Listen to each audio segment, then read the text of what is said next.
Sunday. Oh, excuse me. Ah.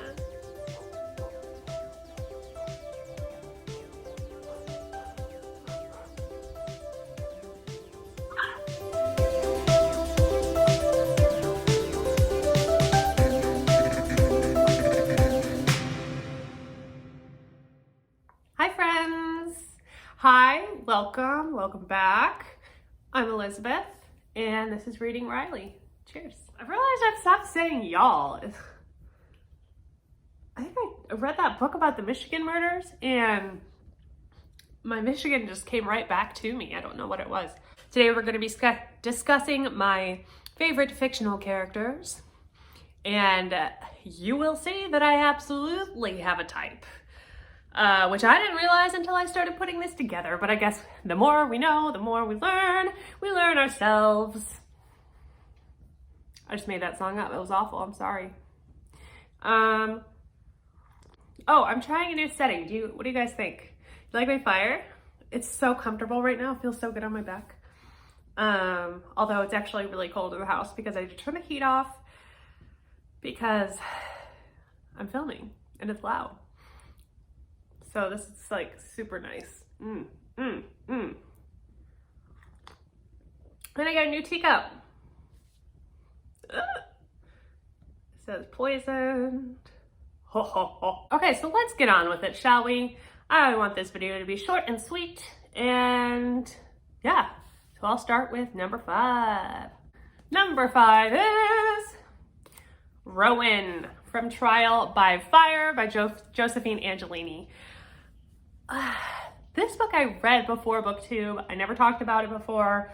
And I haven't seen, I tried to look it up and I didn't really see a presence for this on BookTube. So I don't know if it just didn't get good reviews or what the deal is with that, but I loved this book. It's based in Salem. It's got a multiverse. It's got an awesome magic system. There is witches and woven, which are animals that were created and dissected by magic that dissected and put other animals together, and they're super creepy. And it's kind of dark. Did I say witches? It's about witches. Anyway, Rowan in this, he is a rogue native and he's dark and swoony. And I picture Jon Snow in my head when I read this. And Jon Snow is a whole, like that, he could be on the list just as easy, as easily. He's dark, he's swoony, he's brooding, but when he loves hard, and he falls in love with our protagonist, Lillian/Lily. I'm not gonna get into all of the specifics of the book, but he is the sort of fall on your sword for your loved ones, super loyal and beautiful in my mind. I considered naming a child Rowan because of this book, because I love him so much. So if that doesn't show you my love, I don't know what will. Next. All right, might as well. No, because that's got to go higher up. All right, number 4. Okay, number 4. This one is why I named this list fictional characters and not literary characters, because while he is a fictional character, I have not read this book, which is blasphemous. I know that, and I will rectify that as soon as I possibly can. But without further ado, number 4 is Atreyu, The Never-Ending Story. And I will say, I fell in love with this movie. Obviously, huge fan of The Never-Ending Story.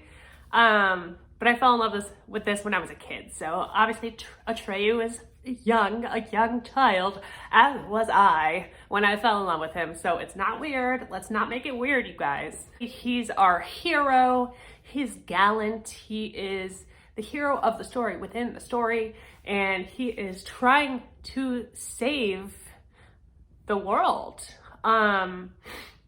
by going out on this quest. And really, he's not looking to find anything, but he's going on the quest for the sake of the quest so that Bastion can see him and follow his story and realize that he believes that it's real and name the child like Empress. Oh, Artax.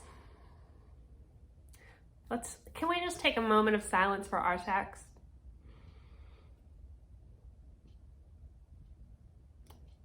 Thank you. So from what I understand, the book is actually, or the movie is only the first half of the book. And then the second half of the book, it continues on. So I've been putting this off for too long. I don't think I can fit it on my TBR in February, but it will be on the TBR for March. So I will let you guys know how that goes. Next, number 3. I don't know how I want to do this. Number 3. I just finished this book this week, and holy cow, I'm in love with Redford Red Morgan. Oh my God. I don't know if it's a ginger thing. Full disclosure, I'm not a real ginger, but my sisters are, my dad was, and so it's in my blood.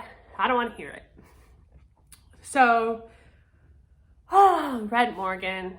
I swooned this entire book. He is so delicious. In my head, he's Dimitri from Anastasia, but with longer hair, taller, little bit buffer, fully tatted. I mean, that's all you need. That's all I need anyway. But again, he's the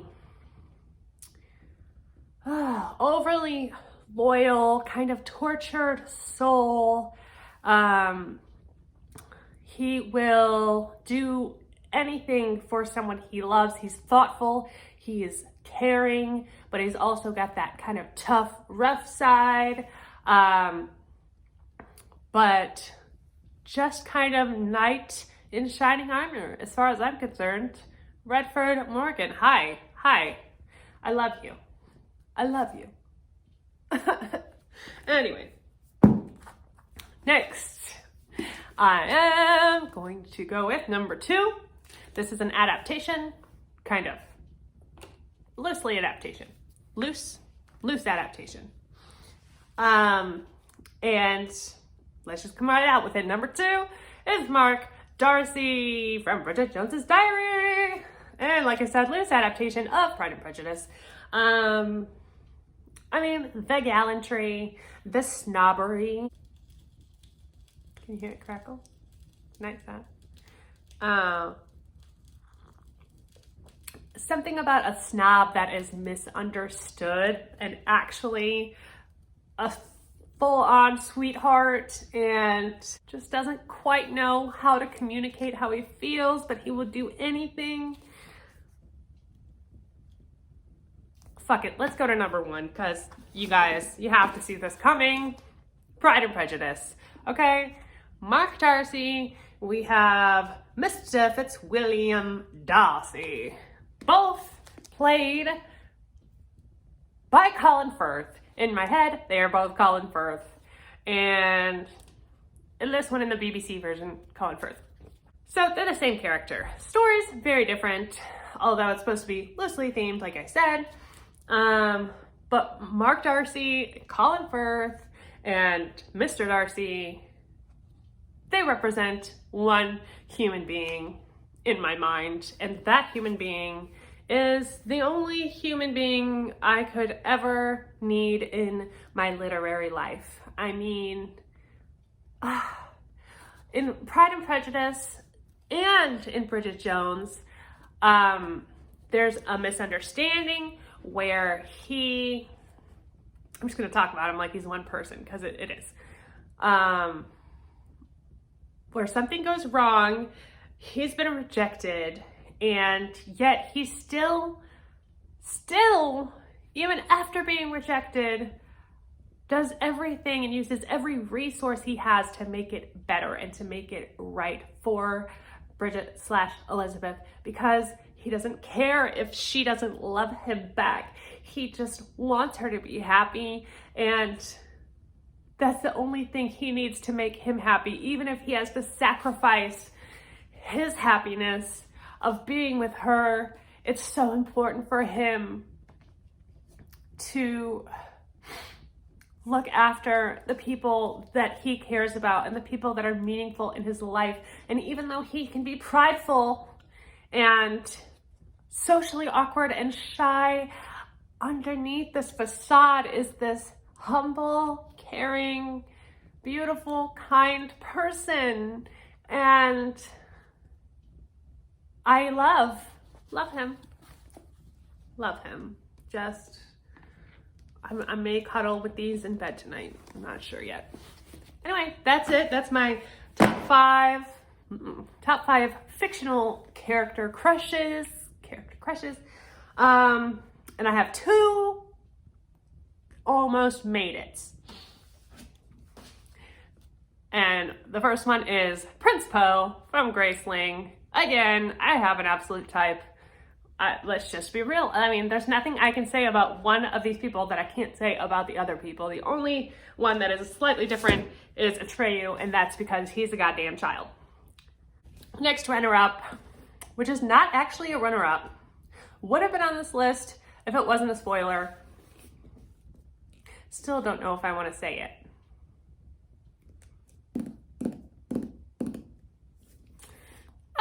Yes. I'm going to just show you this, and I'm going to say it's not Tamlin.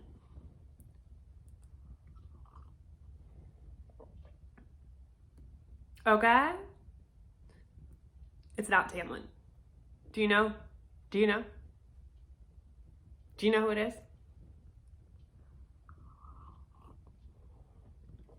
That's that. It's in the second book. The second book. But shh. And the third book. But shh. So that's it. Those are my top 5, my runner-ups. Tell me who your fictional crushes are. I want to know. I'm hoping as I read more that I'm going to have an even more diverse group of crushes, by the next time I do this, because trust me, it's an ever developing situation. I'm not just stuck on these ones. There's plenty more fictional men for me to feast my eyes on and fall in love with. That's it for me. Just about out of tea.